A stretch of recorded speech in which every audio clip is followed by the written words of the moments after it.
back in the groove, baby. Blue Jays win 3-0 over New York in the Bronx at the start of a fairly crucial 4-game series. Yeah, I know, second week of April, but still pretty crucial, you guys. Lots to talk about on this one, on Alek Manoah's first start of the season. Love this kid. Manoah with great numbers against the Yankees last season coming into this one, so you felt good about it early. And he gives you no reason to think anything's going to change as he cruises with 3 strikeouts through his first 2 innings. His opponent, Yankees pitcher Jameson Taillon, whose parents were both Canadian, as the Jays broadcast makes sure to point out every time we face him. Anyway, Taillon's looking pretty good too, matching Manoah almost pitch for pitch through the first 2 innings. In the top of the third, my man of the hour, my magic meme machine, my inaugural nickname receiver, Santiago Espinal, gets the ball rolling for the Blue Jays with a single. Doesn't have to be huge every time. Turning the lineup over to one George Springer. Springer's been hot to start the season. He had a single to start in the first, and now with Espinal, he rips one down the left field line. Now, in almost any other ballpark in baseball, that's just a double off the wall, or maybe even a long single, depending on how frisky the left fielder's feeling. But in the children's playground they call New Yankee Stadium,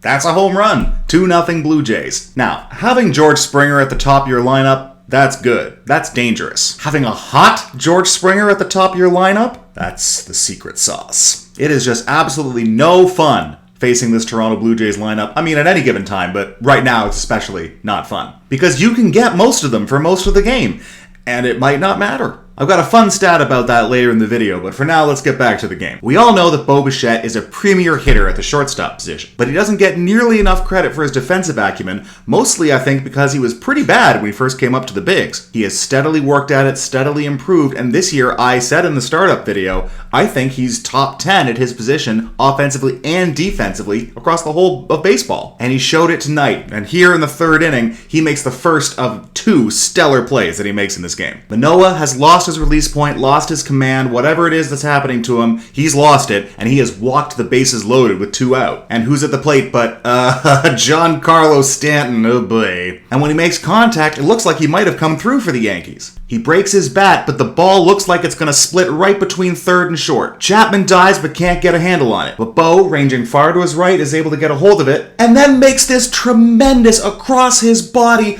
all the way across the diamond, pinpoint perfect throw to Vlad. Also, big ups to Vlad. That is some real Pilates stuff he just pulled off with that stretch, man. I mean, walk it off afterwards, I guess. But an unbelievable play saves at least 1 run and keeps the shutout intact and keeps the Blue Jays' lead intact. An absolutely stellar play. After that, Manoah settles right down and never really gets in trouble again, striking out 7 over 6 strong innings for the Jays. Taillon also settles down, doesn't give up any more runs, and pitches 5 pretty strong innings for New York, giving way to Michael King in the 6th inning. The 7th inning rolls around and still not much is going on. Santiago Espinal comes up with 2 outs and does that thing again, another single to turn the lineup over to George Springer. Did I mention that George is pretty hot right now? George smokes a double to the right center field gap. With 2 out and Espinal being a pretty swift runner, that's an easy turnaround and score all the way from first base. George thinks about turning it into a triple, wisely turns around and sails back to second base for an RBI double, his 3rd run batted into the game. You always feel good about those tack-on runs. They can often be decisive, and it's 3-0 Blue Jays going into the bottom half of the 7th.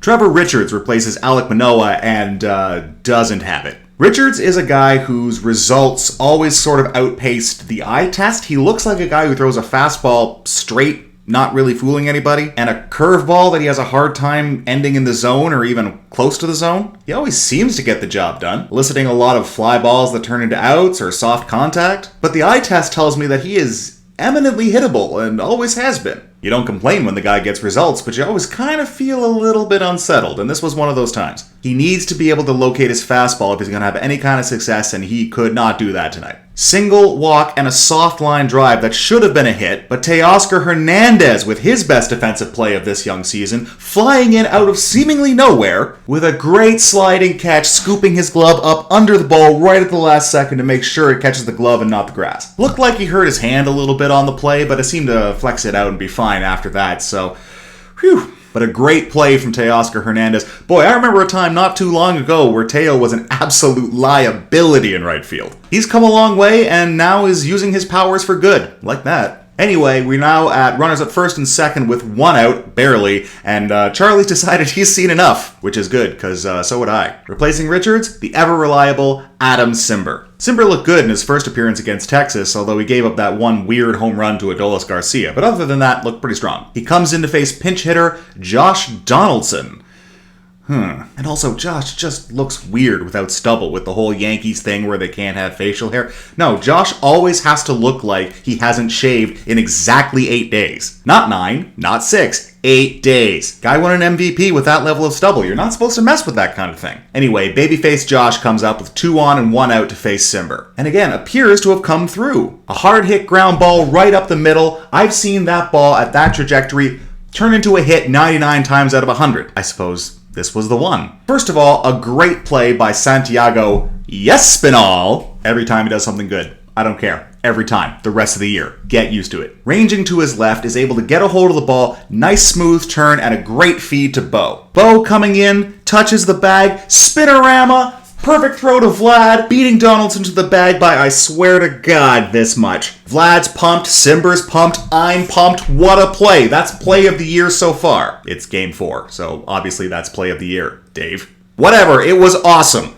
End of inning, end of rally. Jay's still up 3-0. Oh, baby. Bo Bichette, man, even when he's not hitting, he can still find a way to contribute to winning. I love it. Jays aren't able to get anything going for the rest of the game, even when Santiago Espinal, yeah, I'm just fishing for him now, got hit by a pitch. Still finding ways to get on base. Love him. But Cimber stayed in for the 8th, looked perfectly solid, shut down the Yankees without difficulty. Jordan Romano comes in looking for his 3rd save in 4 games, and gets it, closing out the game by striking out Kyle Higashioka. Jays win 3-0, looked easy. It wasn't.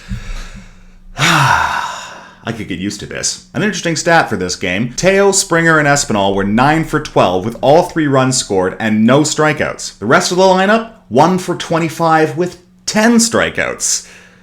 Not ideal. But you can forgive a lot when you win 3-0, so I guess I'm not going to get too worried about it. There's going to be plenty of games where Bo, Vlad, et al. Are the ones driving the offense, and maybe Teo or Springer or Santiago Espinal are not at their best. Tonight, it was their turn to be the stars. They stepped up, and the Blue Jays won. And Alek Manoah, how much can be said about this kid? This guy's got brass ones, I swear. He looks like he's going to be a big part of the Blue Jays core for a long time. Very exciting stuff. For me, the big takeaway of this game is just how complete a team this Blue Jays team is. They're not here to win 10-7, although they can. They're not just here to let the pitchers rack up strikeouts, although they can. This team can defend. This team has plus defenders all across the diamond. Guys who can make sneaky good plays, guys who can make loud good plays. And it's a team that is getting better defensively. Bo, Teo, and Espinal were the defensive stars for this game, and all 3 of them have made recognizable strides in their defense in the last few years. And I don't think any of them, or Vlad, or Lourdes, have hit their defensive ceiling yet. It's pretty exciting. One last note, kind of on a bummer side to pass your way. I've been heaping praise on Danny Jansen for his hot start. Yeah, and then he got hurt. An oblique strain, I believe it is. Something like that's probably not going to be too devastating. I think he's going to go on the 10-day IL, and then he'll be back. But man, you got to feel for him. This has been a constant problem for Danny. He's just a little bit too fragile. Hopefully he comes back and doesn't miss a beat. In the meantime, we're stuck with this Zach Collins character who, from the first 2 at-bats I saw him, appears to be an instant out. A left-handed instant out, so yeah, I got nothing. He doesn't appear to be very good. But I mean, it's alright, he's our 3rd string catcher, and the best prospect in the system is a hotshot catcher, so we'll probably be fine. Tomorrow we continue this pretty important series. I keep saying it's pretty important, and I mean it's April, so it's hard to say that, but it's pretty important, I swear. Anyway, tomorrow we continue this series of relative importance with Yusei Kikuchi's first start as a Blue Jay. I pretty much said I'm really excited to see this for the first 4 starters because I have great confidence in those 4 guys. Kikuchi, I think, is going to be good. I'm not sure I want his first start to be in New York, but I mean, I didn't make the schedule.